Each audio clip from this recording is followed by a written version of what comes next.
Welcome to the Tech Egg. Don't get scrambled. Enjoy the video.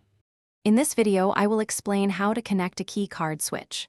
First, understand that these switches are designed to save energy by controlling power to a room. When a guest inserts a valid key card, the switch activates the electrical circuits. This ensures that lights, air conditioning, and other appliances only operate when the room is occupied, leading to significant energy efficiency and cost reduction for properties. Connecting a keycard switch involves a few essential wiring steps. Begin by identifying the live, neutral, and load wires from your electrical system. It's crucial to turn off the main power supply at the circuit breaker before you start any wiring work for safety.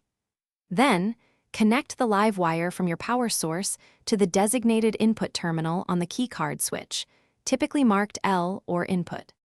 Once the live wire is connected, proceed to attach the load wire from the keycard switch's output terminal to the electrical circuits within the room. This load wire will carry power to your lights and outlets. Next, connect the neutral wire from your power supply to the neutral terminal on the switch, if present, or directly to the room's neutral bus. Always ensure all connections are secure and properly insulated. After all connections are made, take a moment to double-check every wire to ensure it's correctly and securely attached.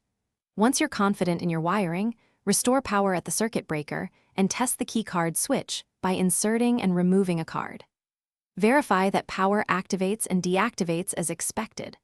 Also, remember to check the description below for a link to Little Tree's Black Ice and other great deals to keep your car smelling fresh. Thanks for watching. Consider subscribing if I helped unscramble your problems.